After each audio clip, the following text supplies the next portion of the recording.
Can the A95L actually deliver the best HDR picture quality that you can possibly get in any TV available? And does it actually deliver in the gaming department? Can you consider this a gaming TV? I'll answer that question and much more within this full review of the A95L. The Sony A95L is a phenomenal TV. There's no doubt about that. You can look at every other TV on the market right now, and when you compare it to this TV, all the other TVs are going to lose if they were head to head. And in fact, I've seen a lot of TVs this year, and I can confidently say they all lose to the A95L in most cases. And if it didn't, I would be disappointed, and it would be right to be disappointed. I think when a TV is going to cost as much as the A95L does in comparison to the TVs that it would be put up against, then yeah, the A95L should win that battle. But there's going to be a lot of people thinking, is it worth it?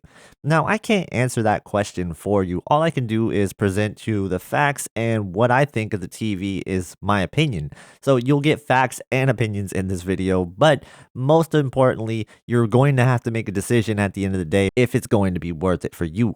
I can't make that call for you. So hopefully everything that I'm saying in this video will help you guide you to that decision. But again, I'm not going to be able to tell you what to do. First, I want to start with what is new with the A95L this year as opposed to last year. So there is a new stand for the A95L, and it does look more like a traditional TV stand than the A95K's TV stand does. So that's something that right off the bat I did notice, and this is something a lot of people complained about last year. So Sony did say, hey, look, we're going to change it. So thankfully, they did change it for those people. Now, I am a little bit sad because I was a fan of that stand. I really was. I thought the aesthetic of that stand was really cool. But look, we're not here for design reasons. We're here for practicality. And I think that's what's going to win out more so than anything else with this TV stand. You can put a soundbar underneath. With the old stand, you couldn't. I think most consumers will have a soundbar with this TV. But if you don't have a soundbar with this TV, don't fret, because this is a really good TV in terms of TV speakers. You're getting really good TV speakers with the A95L. Now, let's go to picture quality, because I know that's what you guys all want to hear about. And when it comes to picture quality, surprise, surprise, it is a great TV. And the QD-OLED technology is really what is driving it. This time we're going with the second generation QD-OLED, and it is going to give you some of the best picture quality that you could even ask for in a TV today. One of the biggest questions that I get with the A95L is how much better is it than QD-OLED Generation 1? Let's say an A95K next to an A95L, is there going to be a significant amount of difference? There's going to be a slight brightness difference when you have to compare them. But I would say that if you were to walk into a room, watch the A95K, walk out of the room, watch an A95L, I doubt you'll be missing much. And honestly, the A95K and the A95L in most scenes will look fairly comparable, and that was the case this year with the S95C from Samsung compared to the S95B. Hardly any difference, but there was a brightness difference thanks to the brightness boost from QD-OLED 2.0. You are able to drive this panel a lot harder than the previous QD-OLED panels, and it will show up in the highlights, but I think that when you're comparing it to other QD-OLED TVs, truthfully, it would be kind of hard to appreciate the difference unless they were side by side and you were looking at specific scenes. Because I think if you're jumping from an A95K to an A95L, I don't think you're going to see a huge improvement there. Just being honest with you, I don't know that I would upgrade if I have an A95K, unless, of course, you were going for one of the benefits of this year's QD-OLED, the size. Because there is a 77-inch size with the A95L, where the A95K was just available in 55 and 65 inches. I think there's one area that a lot of people might be surprised with the A95L with, and that is going to be in the gaming department. You know, I wasn't really surprised because I do think that Sony has some of the best gaming picture quality that there is, and it's not really necessarily known as a gaming TV, and that's rather unfortunate. And the reason for that is because it doesn't have 4 HDMI 2.1 ports, and it has slightly higher input lag. I've tested these things side by side with another TV that has lower input lag, and I'm telling you, the actual real world impact of this is is not huge. Unless you're a super competitive pro gamer, I doubt you're going to even be able to tell the difference. And even if you were,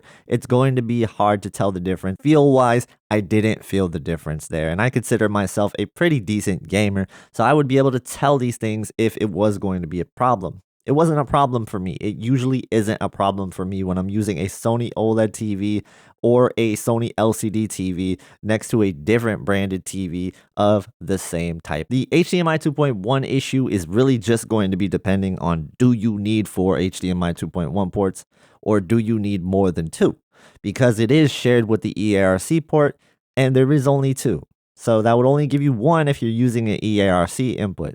And so that could be a problem, and you'll need an external source for HDMI 2.1 if you have multiple HDMI 2.1 devices. But when we're talking about the actual performance of the TV, the gaming capability of the TV, it's really great. It is a OLED-based TV, so it's going to have a really good response time. So you got that going for you. But let's talk about picture quality, because this is something I feel is very overlooked when it comes down to gaming. Because I do think that Sony TVs deliver some of the best gaming picture quality that there is.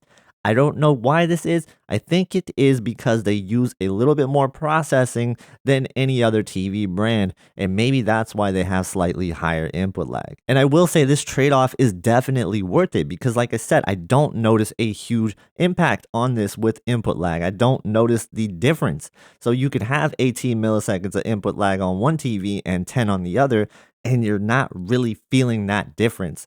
And the result is better picture quality. I think that's what's going on with the Sony TVs, but I'm not exactly sure. You're able to use settings like reality creation to make the picture even clearer than it was before. And there is games that use lower resolution in general. There's going to be textures that are lower resolution. Reality creation can clean that up because really how you want to think of reality creation is an extra method to your upscaling. And this is definitely working on a lot of games. There were a lot of cases where some games actually looked blurry on other TVs compared to the Sony A95L. And that alone really does make me love the gaming picture quality with these Sony TVs. And this doesn't just go for the A95L. This is going to apply for the A80L as well.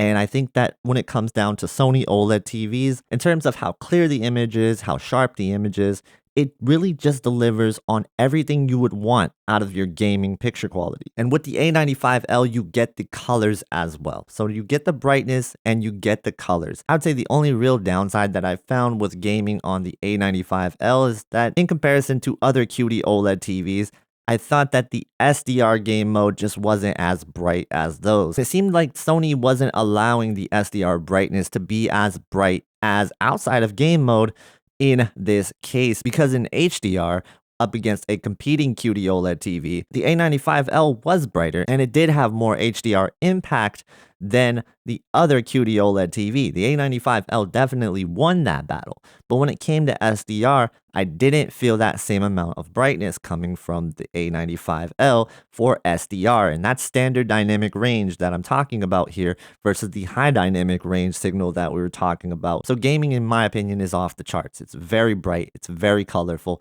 it's everything that I would want in a gaming TV. There's no doubt about it. As far as gaming features go, they do have a number of nice features this year with the A95L, and they're continuing to add to the A95L and their other TVs with updates with gaming in mind, so you do like to see that as well. Now, where the Sony A95L really shines is when you're streaming movies or TV shows. It is going to give you some of the cleanest footage that you have seen from YouTube TV, from Netflix, whatever you're streaming at the time. It is going to be very clean, very clear, and very sharp. And there's a reason why everybody really calls this out with the Sony TVs, because that's what you're getting. You're getting very good upscaling. But not only that, you're somehow getting a cleaner signal with the A95L thanks to the XR Clear. It does really feel like magic at times when you're talking about cleaning up the picture quality, because you'll have a TV competing next to it that can't get to that same level. When it comes down to low bitrate content, both the LG and Samsung equally struggle to match anything that the Sony is coming close to with low bitrate content. So yeah, Sony is doing something really good with low bitrate content here, and really streaming and movies are going to be great because of that. Now, I know some people had complaints about the Dolby Vision in the A95L, but I really think that most people won't have a problem with the way that Dolby Vision looks on the A95L. Just watching a few movies in Dolby Vision, I didn't have many issues at all, and I didn't see anything that would really make me turn my eyes away thinking that it was a bad format for the TV. It seemed great, and it seemed like the HDR10 was great as well. So I didn't have a problem with any format on this TV regarding HDR. Really briefly, I want to tell you that I did use this as a monitor for my Mac, and I had pretty good results across the board. Although I did have a bug with HDR with my MacBook, so that's something you want to watch for. And Sony, if you're listening, that's something you might want to look into. Enabling HDR on the MacBook and then disabling it would cause the TV to go black, and it would be hard to see the text on the screen, though you could kind of make out what it was. Aside from that issue, I really like this TV as a monitor. I thought it looked really great, and in terms of the text readability, it was very clear. There was no issues involving color fringing. I don't think this is going to be a deal breaker for anybody in regards to text. And I feel like if you're using something like this as a productivity monitor, you shouldn't have a problem with it. And hopefully you can see that in the video clip as well. Overall, I think that the Sony A95L is an almost perfect TV. And I say almost perfect because you are missing some things on it still. There is no perfect TV, but this gets really close. And the A95L is a good improvement from the A95K, but it's not a gigantic leap. So if you have the A95K and you're not trying to go up in size, then I think that you're fine sticking with the A95K. So you shouldn't have FOMO when it comes down to the A95L if you have an A95K. I think that much is clear. The A95K is still a really great TV, and the A95L is a good improvement on it. Like I said, you're going to have to make the decision yourself whether or not this TV is going to be worth it for you. If you need help deciding any other TV questions, I'm here for you in the comment section, and I also have a ton of different videos that you can watch. But if you guys do want to watch more, check out this video right here. I think you'll like it. Have a great day, and thank you for watching.